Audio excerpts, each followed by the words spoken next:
You are listening to the 80s Slasher Librarian. Keep listening, or I'll kill you. There's a lover.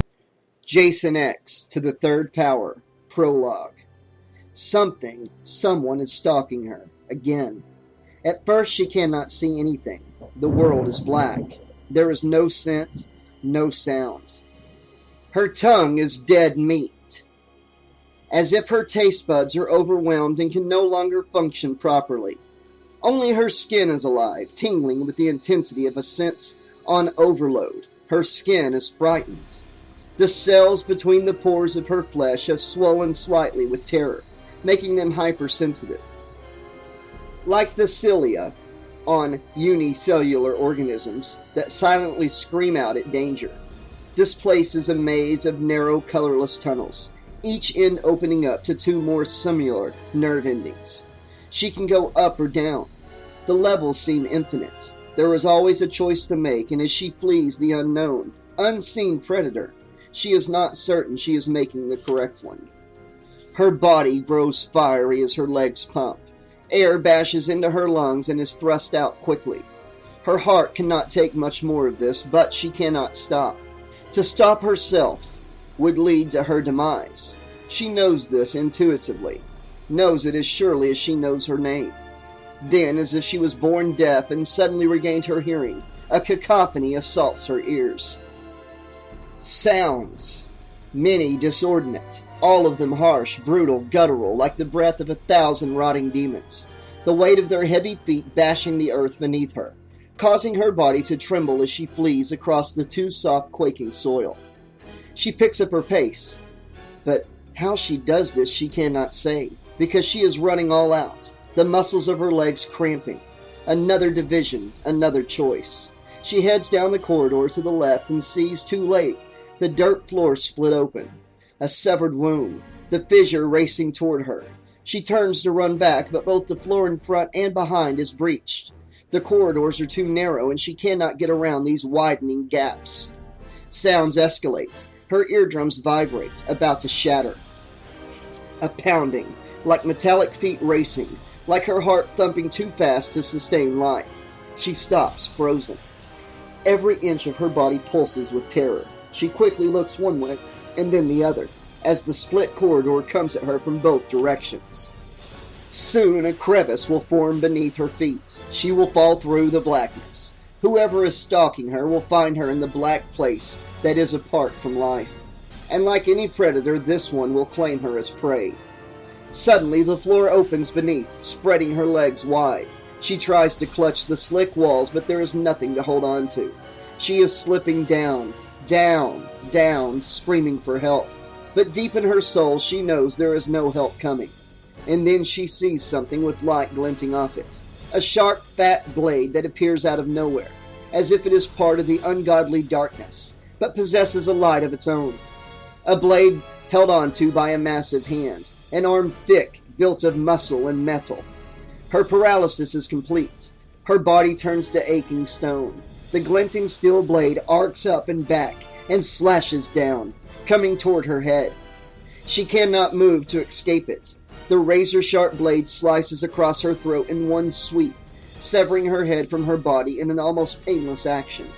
As her numb head falls, she sees dark blood pulsing rapidly from her neck artery, pulsing as quickly as her out-of-control heartbeat. The only thing she can feel is she is locked in terror. In that instant, she sees the face of her attacker and screams, but it is far too late. She has seen him, his skin covered by a metal mask, his eyes burning red, doorways to death. And worse, he has seen her and knows her for whom and what she is. Her vision alters as if one eye is missing. There is no sound, no physical pain, only the horror that has been building her entire life. The total and complete awareness of her own inevitable death, closing in on her as three sharp, crystal-clear objects aim for her left eye. And when they stab into her, finally she screams. Sky jerked awake to find herself sitting up in her bed, arms outstretched as if she was trying to grab onto something or someone for help. She allowed her arms to drop onto her thighs, and she glanced around the bedroom, which was saturated in diffused light, blinking herself more awake. Familiar things surrounded her. On her dresser, a photograph of her mother and sisters. A small, ornate antique jewelry box her mother said had belonged to her great-grandmother. And nearby, a small metallic box. She worked to control her rapid, gasping breath, feeling close to hyperventilation. Sweat coated her body and her nightgown clung to her slim form, chilling her dark hair matted to her scalp. Her quaking, tight voice commanded, "Lights!" The dim lighting was replaced with full illumination. As she raised a shaking hand to her face, Sky mumbled to herself, "When will it stop?" The bad dream had been the same all her life, since as far back as she could remember. Someone, something, not quite human or superhuman, pursued her. It always caught up with her. Her head was always severed from her body and her eye pierced by 3 sharp objects. She always saw the face of her murderer clearly in the nightmare, but on waking she could never quite recall the details of what he looked like. The horror of the images never lessened, although she must have dreamt this 1,000 times. How many times, she wondered, could a person dream the same awful dream? Angrily, she shoved the bedclothes away and stood, tired of being a victim to the world of her psyche. Nothing in reality had ever occurred that even remotely resembled the events in the repetitive nightmare, at least not to her. She stormed around the room, picking up clothing she had dropped the night before, tossing the soiled items into the laundry basket, including her damp nightgown, which she had savagely ripped from her body, leaving her naked. "Time!" she demanded, as if someone were resisting her. The computer sang out in a soppy, sweet tone. 700 hours, because she'd never gotten around to reprogramming its voice. "Great," she snarled. "Now I have even more time on my hands." Another long day of waiting. "Reminder, reminder," the computer sang, and Sky made a mental note to herself to change that cheery digital voice before it drove her insane, and she deleted the program altogether. "Your job on Elysium begins today, with a meeting at the dock at 9 a.m. "Right," she said, chagrined, slowly remembering. The waiting was over. Today would be different. Today was the big day, when her life would change, when what was wrong could be made right in her world. She stood before her full-length mirror, taking stock of her well-formed body. Full breasts, tiny waist, strong legs, curves in all the right places. She was blessed with good genes, and healthy eating and workouts had accentuated the positive, and she thought she wasn't just attractive physically, but eminently qualified for this job. She was a crack cyber engineer. Not only was she the top of her class, but she'd beat out all bar one person for the Intergalactic Medal of Excellence. She wasn't first in the universe, and she wasn't happy about being in a one-down position, but there was something to be said for being second from the top of the pyramid of everyone who currently existed who had studied in her field. She was trained in cutting-edge technology and had her pick of the best jobs in the industry. Suddenly, a darkness descended on her. The nightmare, never-ending corridors that all seemed the same. Constant choices to be made. Not sure of what she was doing. The heavy paralysis of fear. And then making that one fatal error. A bad decision that led down the wrong path to her doom. But would choosing the other corridor have made any difference? She would never know. Dreams were like that. Life was like that. Her dad had said to tackle the future and trust in your vision. That if you believed that you were on the right track, you would get predicted results. At least that's what he'd said to her mother in a letter she'd read. Quotes from her father. Yeah, right. Sky shook her head. Her long black hair tumbled around her face and shoulders. She ran her hands through the strands and then dragged her nails along the scalp to stimulate her head and wake herself up a little bit more. It felt so good. She needed some stimulation, something physical.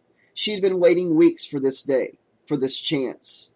She just had enough time to hop into the shower, dress, grab something nutritious to drink, and flag a taxi to the loading dock where she would board the shuttle. The trip to Elysium from Earth 2 couldn't take longer than 1 hour, and was probably closer to 30 minutes, give or take, if they had a skilled shuttle pilot. She didn't have time to worry about the stupid dream now, and there was no use worrying anyways. The nightmare hadn't affected her life much up to this point. It had just woken her up far too early, a few too many times. She fully expected to have the dream again, and again. But not today. Today it was over, and she had life to live. Today I have an appointment, she thought happily, hopping into her automated shower cubicle. One I intend to keep.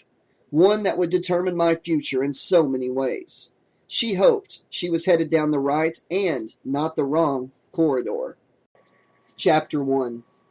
Free watched his team of engineers arriving at the docks, mostly one by one, but then noticed two together that seemed caught in a bubble of familiarity, which hinted that if they were not already a couple, they might soon be. 5 young people hauled themselves and their bags out of taxis that pulled up in a row along one section of Earth 2's departure docks.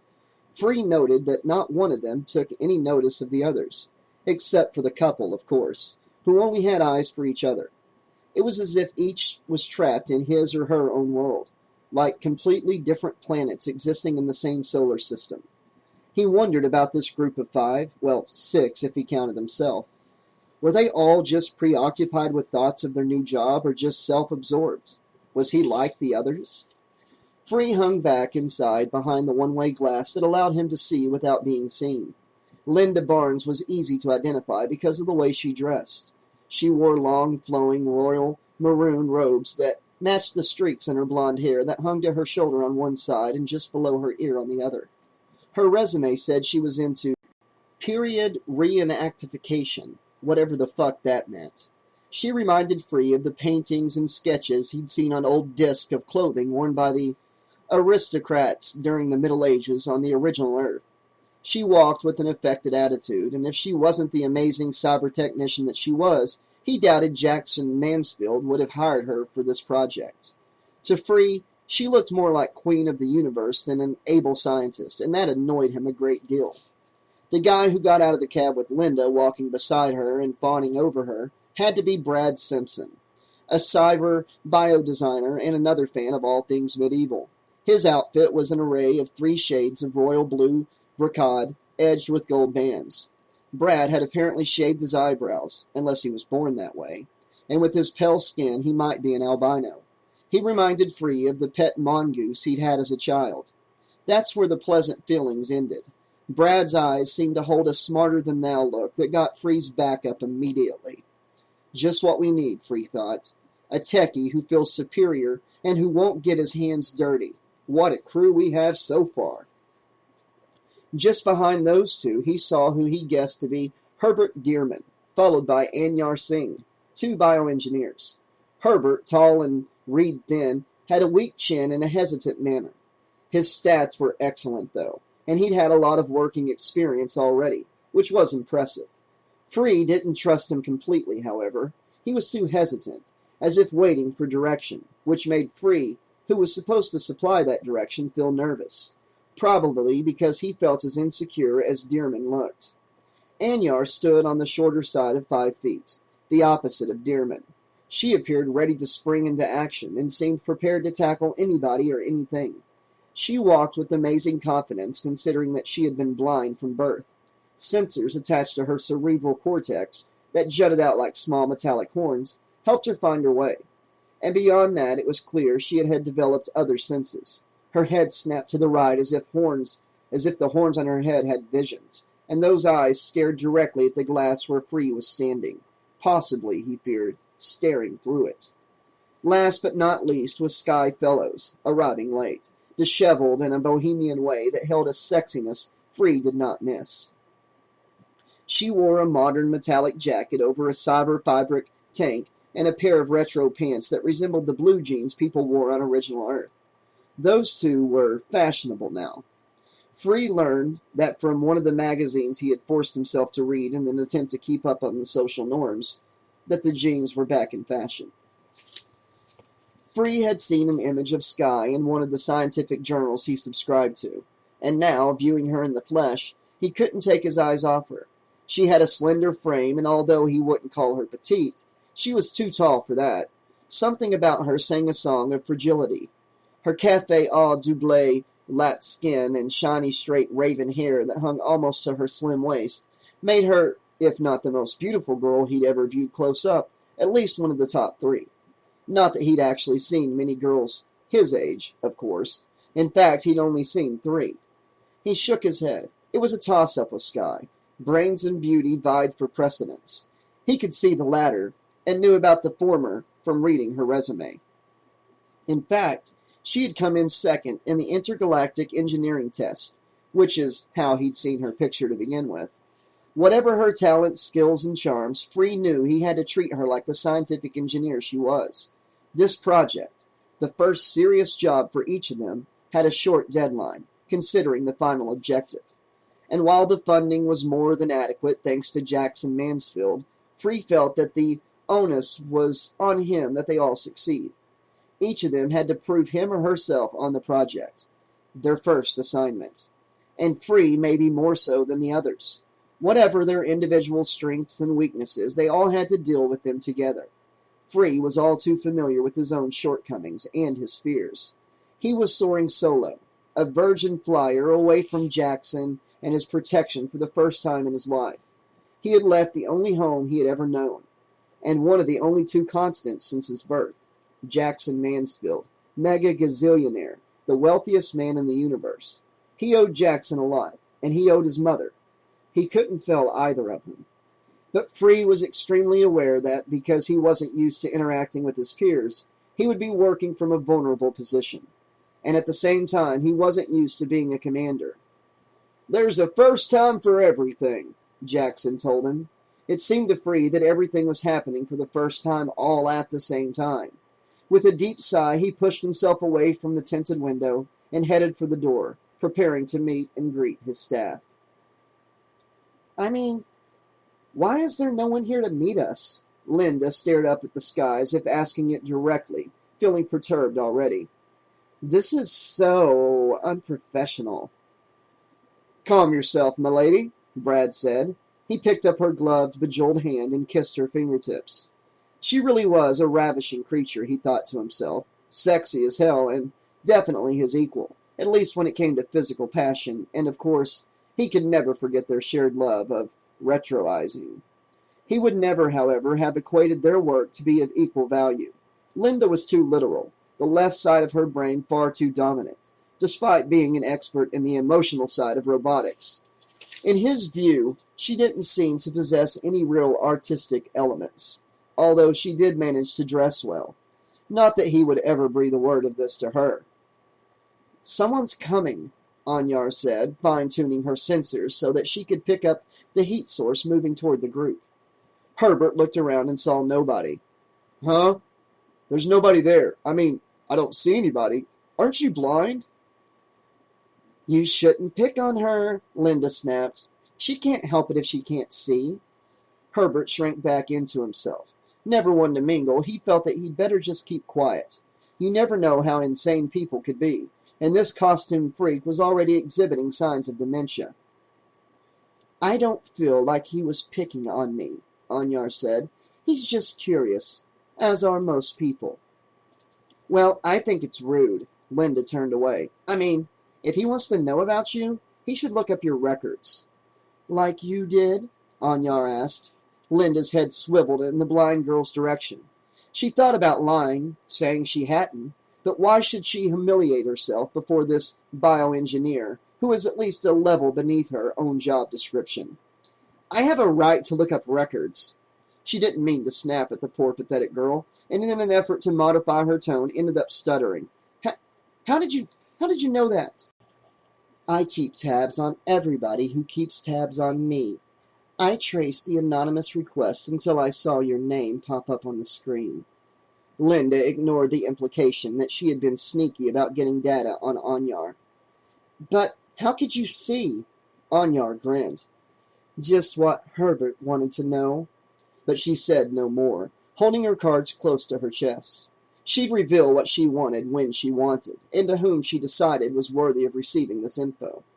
Already she didn't like most of these people. The less they knew about her, the better.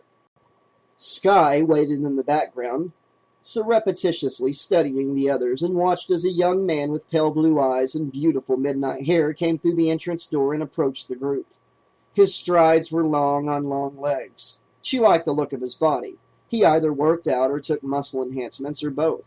But his hand movements seemed nervous, as if he felt unsure of himself, and that made her worry. She had to get this right. They would only be on the moon, Elysium, for 6 months max. If this guy, who she assumed was project leader, was too insecure, he might overcompensate by being bossy and get in her way.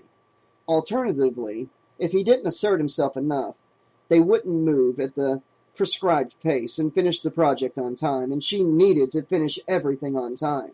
She had plans. I'm free, he said.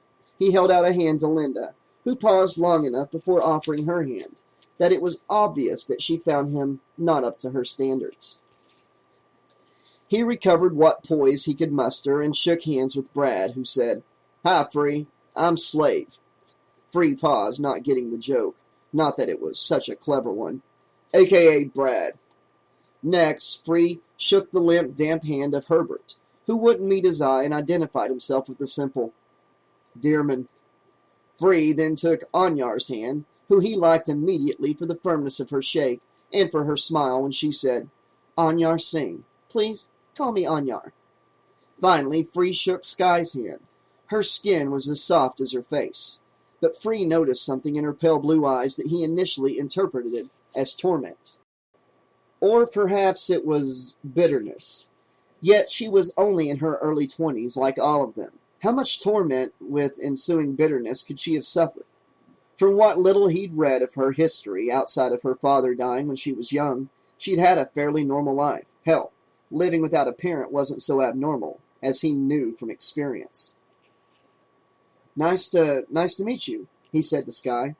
Hi, she nodded, not identifying herself and withdrawing her hand quickly, her pale eyes piercing as if trying to scan the nooks and crannies of his brain for something malignant. To offset her distrust, he smiled, making an extra effort to reassure her. For his efforts, she bent down, picked up her bag, and said, "So, when do we leave?" Free found himself reacting. He couldn't stop himself from turning away, as if to say she didn't matter to him, not at all. "Right now," he said in a harsh tone as he strode along the dock. He called over his shoulder to the others. "Okay, everybody, we've got a shuttle waiting for us. Let's go." "It's about time," Linda remarked under her breath. Free reached the door of the shuttle and turned to watch the others. Brad stopped to pick up both his and Linda's bags, and the 3 heavy cases obviously weighed him down. Gangly Herbert stooped then stood, suitcase in hand, all with jerky movements accentuated by his angular body. Anyar was so close to the ground she didn't even need to bend to get her luggage. Out of the corner of his eye, Free watched Sky hook one heavy-looking cloth bag over her shoulder and lift the other, even heavier-looking metallic case with her other hand. If she hadn't been so cold to him, he might have offered to help. Even as he thought that, Free cringed at the pettiness coursing through him. Everyone was nervous, not just him. He was in charge here. It was up to him to make the others feel comfortable and expand their easiness zone. He had to keep control of himself and not let his own anxiety get in the way. He wanted Jackson to be proud of him. He wanted his mom to be proud as well. They trooped into the small shuttle one by one, Free waiting outside until they were all settled. Dumping their gear by the door, Linda and Brad sat together in the first row, Anyar and Herbert in the second, and Sky grabbed the single seat at the rear of the craft for herself, leaving Free to ride up front with the pilot. Once they buckled up, the pilot, a guy who looked more like a derelict than a shuttle pilot, began pressing buttons and flipping switches with practiced motions. Suddenly, a whoosh of modified power soared across the shuttle's outer rim, causing the entire vessel to vibrate slightly.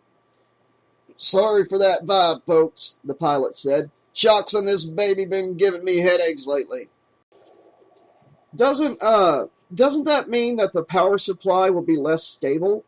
Herbert piped up, his voice unrecognizable to his own ears. "Not less stable, just that more air is forced through and out of the pipes than's useful. Won't affect safety none."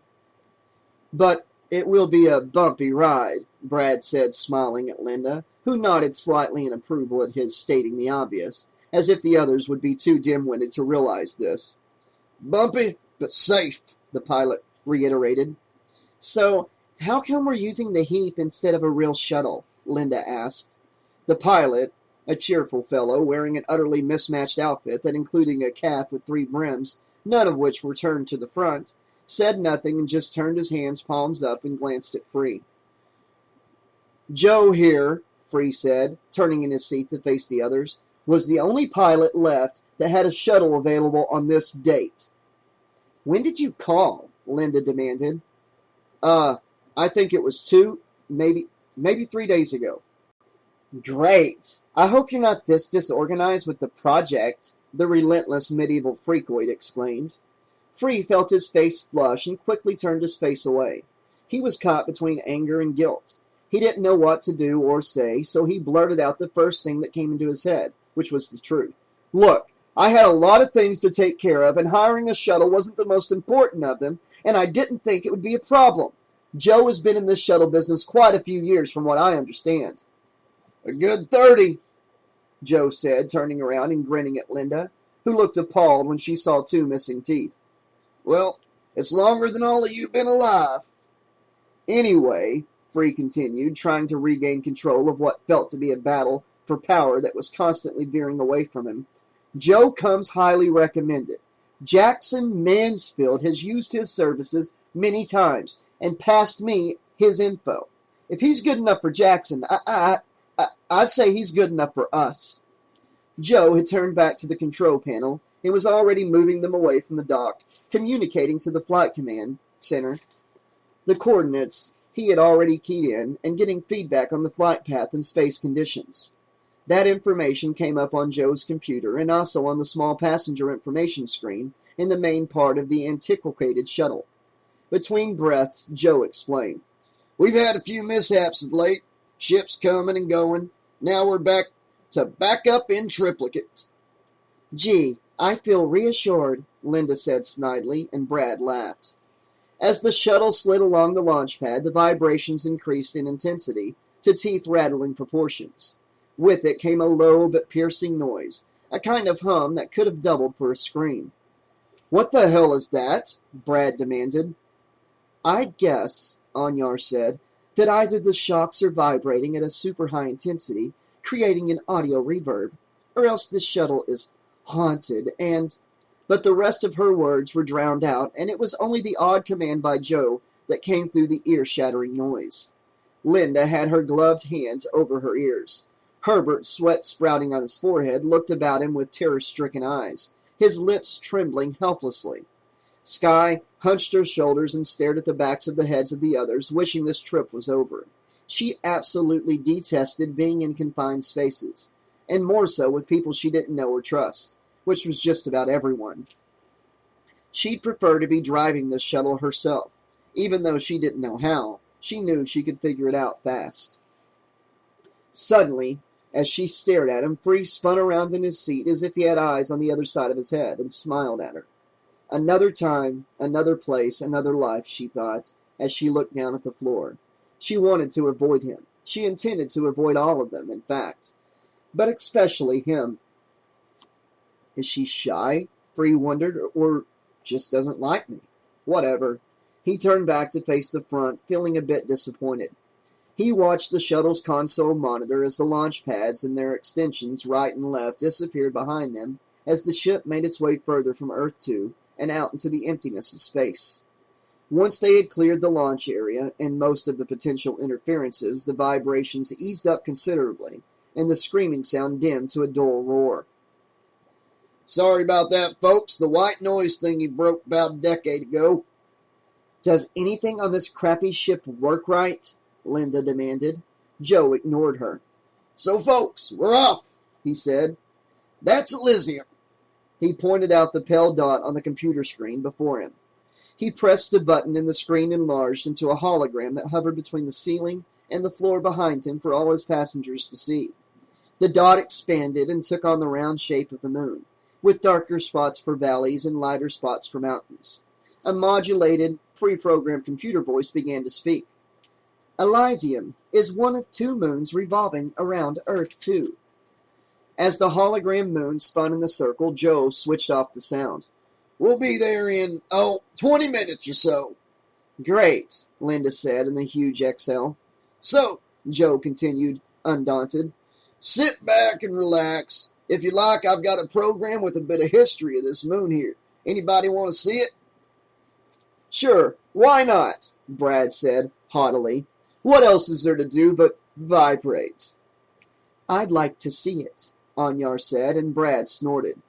I'd like to see it too, Herbert added. Skye said nothing. She knew plenty about Elysium, but she wasn't sure what to say to the others. Sure, Free said. I think we're all up for learning about the place that will be our home for half a year. It was good of you to find a history cube. I couldn't find much history of this moon, other than when it was discovered. It seems to be pretty desolate in terms of resources.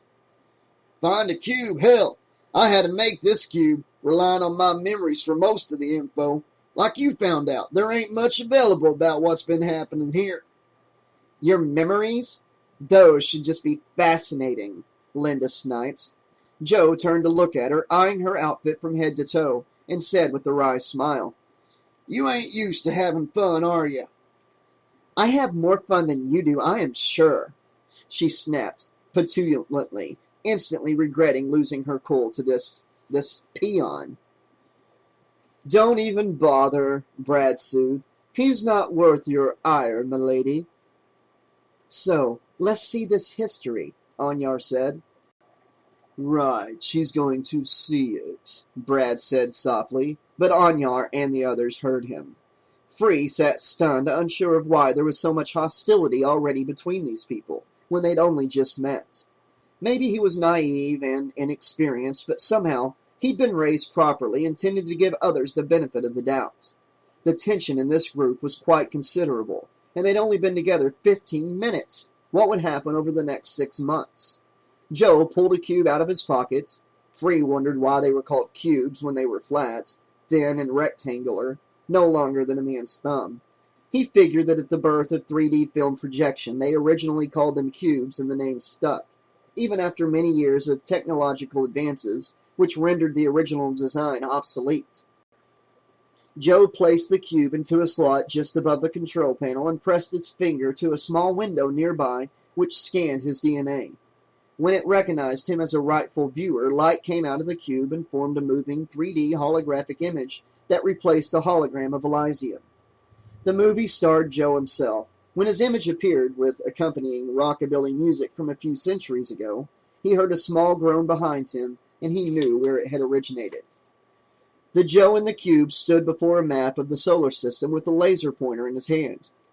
You've got your Earth tube discovered a couple centuries ago, when the original Earth got too bad to inhabit, and you've got your 2 moons revolving around her there.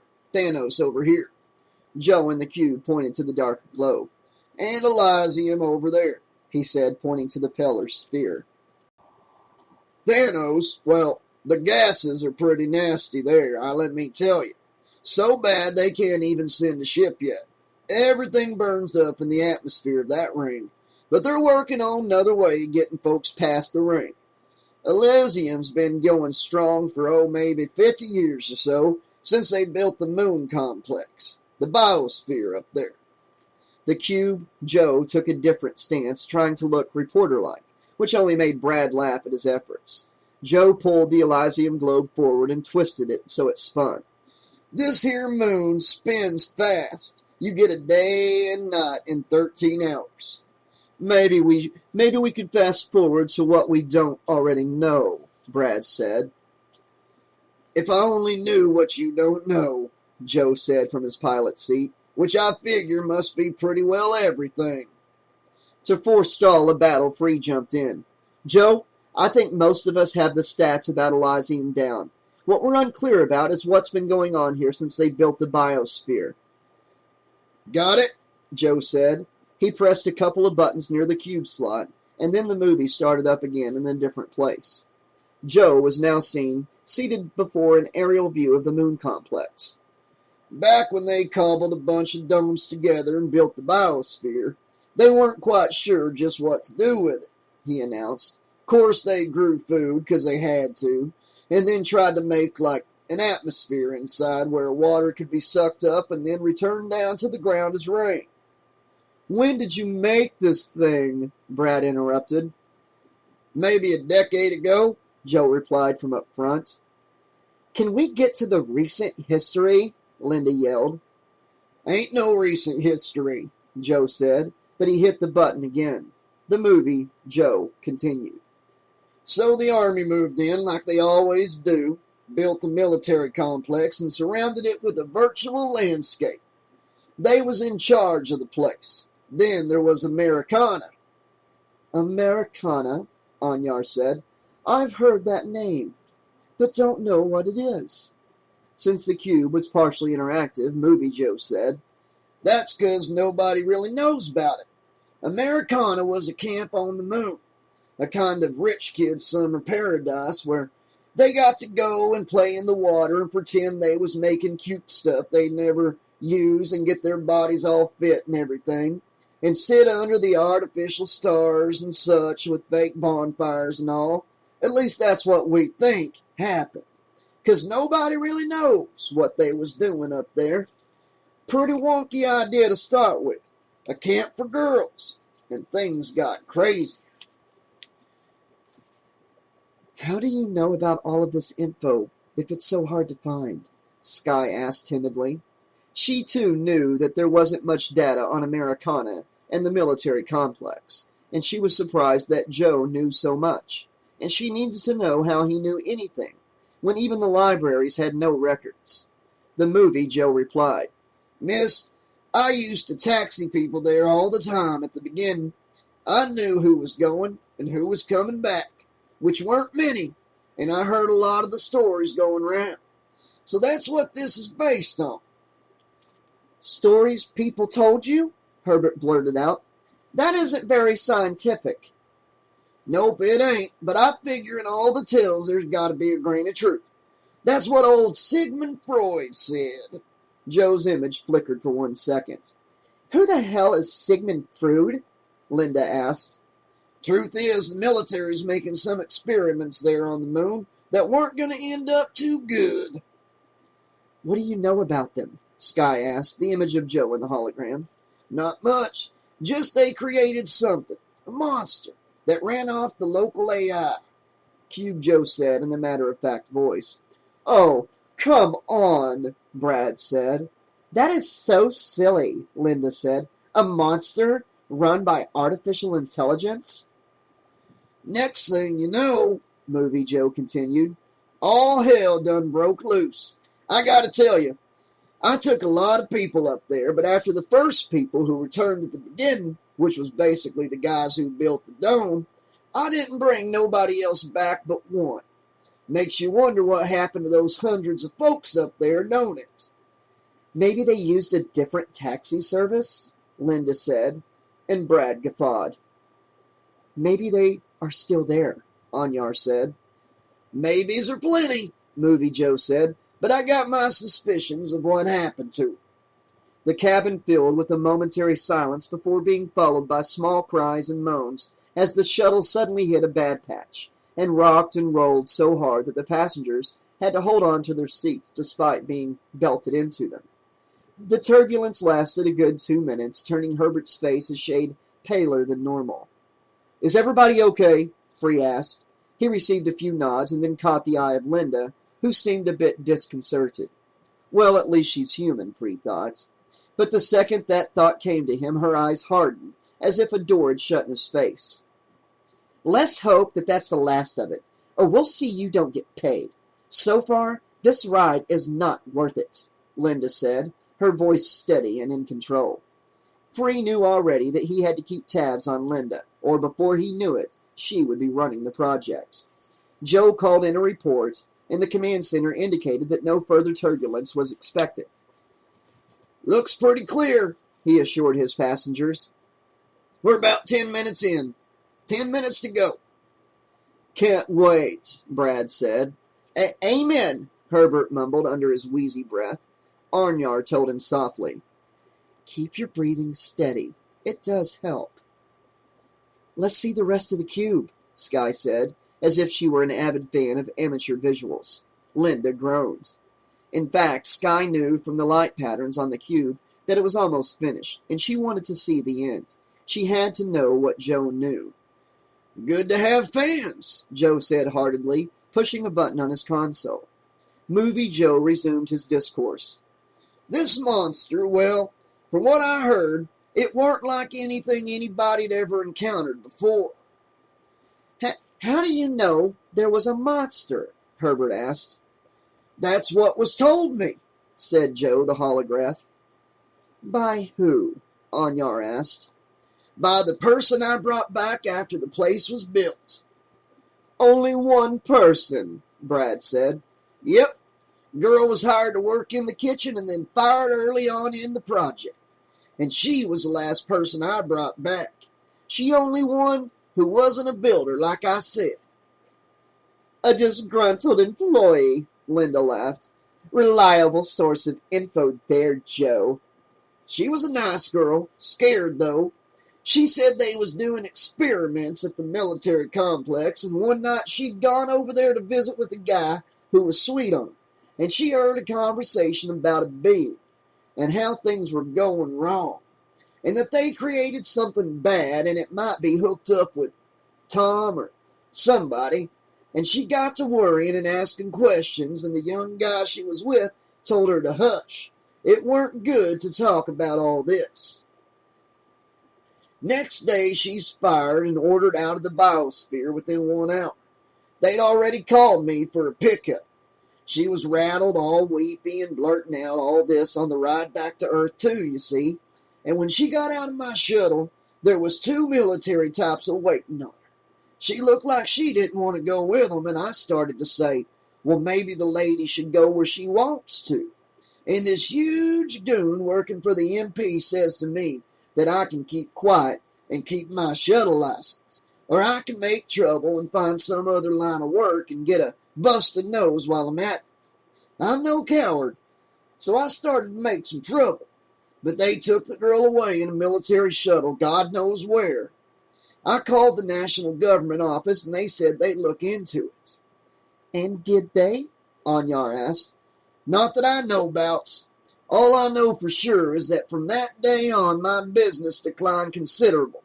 My regulars that took weekend cruises around Earth and around both moons before they were off limits, well, I ended up losing them all real fast, and my spur-of-the-moment fares nearly dried up. Maybe that's because this isn't the most pristine shuttle on Earth, too, Linda ventured. Maybe, but I found I suddenly had lots of trouble buying replacement parts. Nobody wanted to service me, and even fuel was tough to come by. I got no explanations, but one of my suppliers did insinuate he'd been warned it wouldn't be in his best interest to deal with me. That sobering comment from Movie Joe left the shuttle quiet again. What do you think was going on in the military complex? Free asked Movie Joe. I reckon the military made something bad and blew it big time. It wasn't too long after I brung that girl back to Earth 2 that Elysium went off limits, even for shuttle excursions round it, from any distance. Maybe they blew up the inside of the biosphere for all I know. But something happened, I'm telling you. And it involved the computer system that I'm pretty certain of, because the girl I brung back mentioned Major Tom, and that was the name they give the computer that regulated every aspect of that biosphere. The guys who built the dome told me that, though they weren't supposed to talk about it. Joe clicked off the cube from his console, and they sat in silence for a few moments. His voice was serious when he said, "If you look at the screen," he pressed a button that illuminated an image of the moon, "you'll see us approaching Elysium in real time. We dock at the moon complex in 3 minutes. As they looked at the actual image of where they were headed, the figures Free read on the screen jibed with what he was seeing. The moon complex covered an enormous expanse of land covering thousands of square kilometers. It seemed to be made up of hundreds of biospheres soldered together, accessible one to the other. "It's huge," Herbert exclaimed. How come we're allowed to go there? Linda said. I mean, if it's so off limits. Was off limits, Joe said. Place been used by the government for incarceration for 20 years now. At least the military complex has been. And ever since Mr. Mansfield bought it, there have been plans to clean up the moon complex and use it for something else. I guess you folks are the first wave in there of that something else. Great, Linda said. Do we even know if the environment is safe? Free turned in his seat. It is. Jackson already had a cleaning crew down there that reprogrammed the atmospherics. There wasn't much to do, really. Most of the moon complex was abandoned. It was all empty but the prison. That's it, isn't it? He asked Joe, pointing at the computer screen between them. Joe focused on the screen. Yep, that black spot close to the center. That's where the old military complex, the command headquarters, was located. And I guess they used the building for the prison since it's the only actual building. Like I said, a lot of the place is virtual. Guess they didn't have the resources to build and maintain, or maybe they had other things on their minds. I hear there's a virtual lake, virtual trees, stuff like that. But most of it's either the plants they introduced gone wild or just nothing. None of us shuttle guys have been there since they opened the prison. How'd they get the prisoners in? Got me. Military transport, I reckon. He paused and turned the shuttle a hard right, throwing everyone in the opposite direction. That's where we're headed. The center of the moon complex. Near the prison? Herbert asked, his voice squeaky. Same vicinity, but over by Camp Americana. Likely the place was too big for you guys to be too far on the edges, since you got to get supplies and everything. And I doubt most of the biosphere's in good enough shape for people to live in, being virtual and all. Not to mention the fact that the place was abandoned so long ago. The shuttle began to vibrate big time. Hold on to your hats, folks. With deft movements, Joe managed to steer them straight down. The shuttle dived through the atmosphere, rattling as though it would break apart at any second. At the last moment, Joe righted them, bringing the shuttle up and horizontal, level with the landing ramp. A hatch opened in the biosphere, and Joe nosed them in. The shuttle cruised along the outer layer of the sphere, and everyone could see on the real-time monitor the inner sphere below them. Through the crash-proof Zephyr glass, they got their first good look at the area of the moon complex that was habitable for humans. The non-virtual landscape was overrun with wildness. Plants and trees and grasses had been allowed to grow insanely over the last 2 decades, and here and there were glimpses of wilder life, as well as a waterfall, ponds, a lake. It's so untamed, Anyar added, the tiny computer in her brain sending messages to her optic nerve that created a mental picture of what this wild world must look like to the others. The real part of the moon complex was tiny compared to the pristine vastness that was the virtual area. I wonder if this is what the original Earth looked like in prehistory, Free said, referring to the artificial grounds around Camp Americana, situated in the center of the virtual world. Maybe this looks like the wild natural world that used to be the original Earth. You know, before human beings evolved into, well, us. We'll never know, Herbert mumbled. It's huge, Linda said, referring to the domed world on the otherwise barren planet, her voice laced with awe, the veneer of cynicism gone. Finally, the shuttle approached what had to be the prison, the former military complex. The stark white building looked foreboding, as if it kept its secrets well hidden. Looks like a 5-pointed star, Anyar said. Herbert added, I count 9 floors. Hey, look at that! They narrow as they go down. There were no windows that Skye could see, just walls, tall, impenetrable, like a castle of old. But then she saw vertical slits in the walls, all lined up in mundane rows on each floor. It was clear to Skye that the architect who designed this structure didn't care to inject any artistry in his work. The shuttle stopped short of the military complex, hovering over an area close to it that had been cleared. Free saw below them a kind of village with only a few rectangular houses. The shuttle slowed almost to a stop, maneuvering over an airlock, then attached to it. The airlock opened to accommodate the vessel, insta-sealed around it with a clunk, and then slowly lowered the shuttle underground. We're decompressing and the atmosphere in the box is changing to human-friendly, so you guys don't implode, explained Joe inelegantly. Good to know, Herbert said. Do the prison guards live here? Anyar asked. Ain't no prison guards here, though I heard they trucked a few guys in just recent because of the move. There are no guards? Linda said. Who takes care of the prisoners? Sky asked quietly. The prison is completely automated, Free said. An AI runs the show. So, we're all alone here with thousands of dangerous offenders? Linda said. Professional criminals, rapists, murderers? I think there are only around 100 or 200 prisoners, and they won't be here for long, Joe said. Yes, that's correct, Free told her. Jackson told me that they've arranged to relocate them to the other moon, Thanos. The government's built a prison there by shipping out prefab structures and setting up a dome similar to this one, but much smaller. A prison on Thanos will free up the biosphere here so it can be inhabited again. And just how are they going to get them out of here? In shuttles? Linda said. Hey, sign me up, Joe said. Linda, ignoring him, continued. I thought you couldn't penetrate the atmosphere of Thanos. From what I understand, Free said, the government has this new space sling they're going to try out. Basically, a contained capsule in catapulted. They're going to catapult it out to space, okay? That's the best way I can explain it.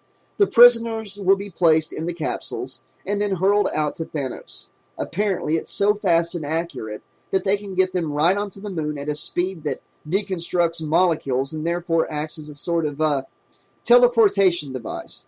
They use the sling to send robots and materials out to Thanos to set up the prison, and now they plan to use it to transport the prisoners. It's all still in the experimental stages of development. You mean they can now teleport people? Herbert said, his voice awed. Well, like I said, it's still experimental, but yeah, from what I understand, it should be okay on people. But they're trying it on the prisoners first, just in case. The sling's arm goes through the ring, so the capsule bypasses the atmosphere problem. Once the arm is severed, the capsule is already past one big hurdle. Then they increase the speed, and voila! Wow, I'm impressed, Herbert said. Me too, Anyar admitted. I'd like to see it when it's working. You probably will, Free assured her. Well, folks, pressure's fine, so here you are. Just grab your gear and walk in the direction the computer tells you. When you get down far enough, you'll be sealed into a transparent elevator and taken to ground level. Nice to have met most of you, Joe said, and shook Free's hand. The others stood and worked their way out the door, grabbing their baggage en route. Joe put a hand on Free's shoulder to keep him seated. By the way, son, next time you talk with Jackson, you tell him Joe says howdy. And thank him. Thank him for all he's done for me. Sure, Free said. If it weren't for him, I wouldn't be in business at all. He sent fares my way and helped me find suppliers for part of this bucket when I was the kiss of death. I owe him, and by his extension, I owe you. Free smiled. I'll tell him, Joe. And hey, it looks like your luck might be changing, so have some good luck. Will do, Joe said. Oh, and hey, that stuff I said the girl told me, it's all secondhand. Maybe she was wanted for something, and that's why the military cops met her. Maybe she was just nuts, talking about a monster with a metal face like nobody'd ever seen before. I was just trying to keep you guys entertained. He grinned and touched his head in a kind of old-fashioned military salute. Free, grinning, exited the shuttle onto the very narrow platform and then climbed down the steep ladder, which took him to the first underground level of the dome. He hurried to catch up with the others who had already exited the airlocks and were impatiently waiting for him in the elevator at the end of the corridor. He ran to join them, thinking that he shouldn't be running, but he did it anyway. That door is now closing, the androgynous computer voice said. You will arrive down at the surface of Elysium in approximately 30 seconds. Welcome. I am the AI in charge of Elysium. I am here to be of assistance. As they ascended and the ground mushroomed around them, Free looked up and saw the shuttle as it headed back along the route between the outer layers of the dome.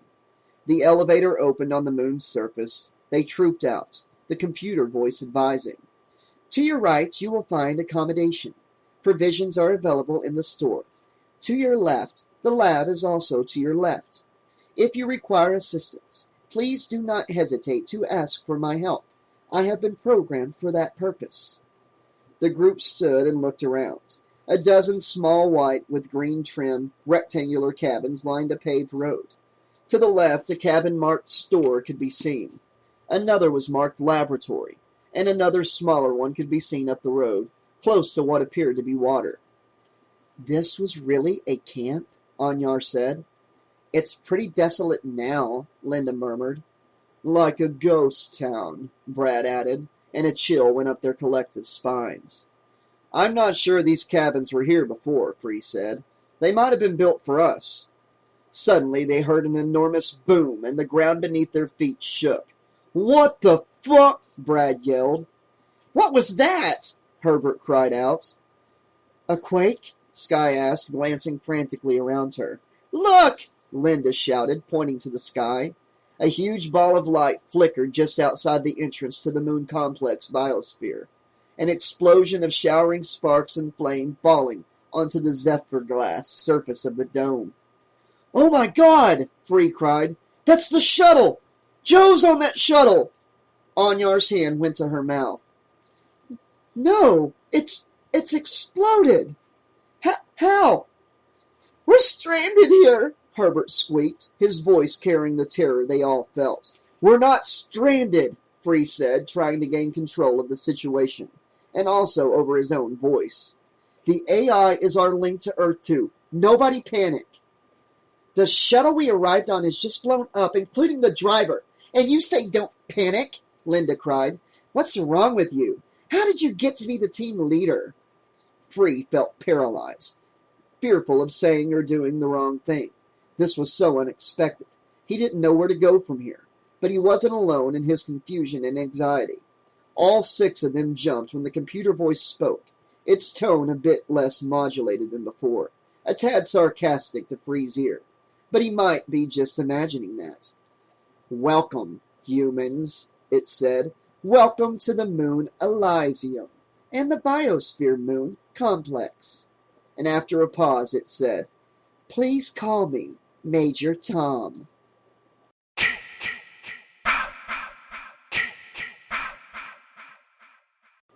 Okay, this has been the prologue and chapter 1 of Jason X to the Third Power. I don't exactly know what I think of this book so far, but I'm excited to see where it goes. And I do know that Death Moon comes before To the Third Power, so this is actually the 5th book out of the 5, and Death Moon is number 4. And I think there's a little bit of story from part 4 that goes into part 5, some of what Joe was saying. But for the most part, I do know that this book is more of a standalone. Or Death Moon was more of a standalone. The only thing they kept from Death Moon was the Americana campground. And that's what we're hearing about here. So pretty much everything we're finding out now is the only part of Death Moon that we would have needed to hear. So we've been informed. So whenever I do Jason X Death Moon later on, nothing's going to be really ruined for you. And not having heard it yet or read it yet is not going to affect how this book plays out. I do know that. But I like some of the characters. I do enjoy the fact that the AI has kind of gone rogue here. And I'm curious to see where that leads. Because they're going to be having to go up against Uber Jason and an evil AI, apparently. Yeah, let me know what you guys think in the comments section so far. And I'll be back very soon with more of Jason X to the Third Power. Until then, this has been your friendly neighborhood 80s slasher librarian saying, thanks for listening, and ground control to Major Tom. Everybody have a great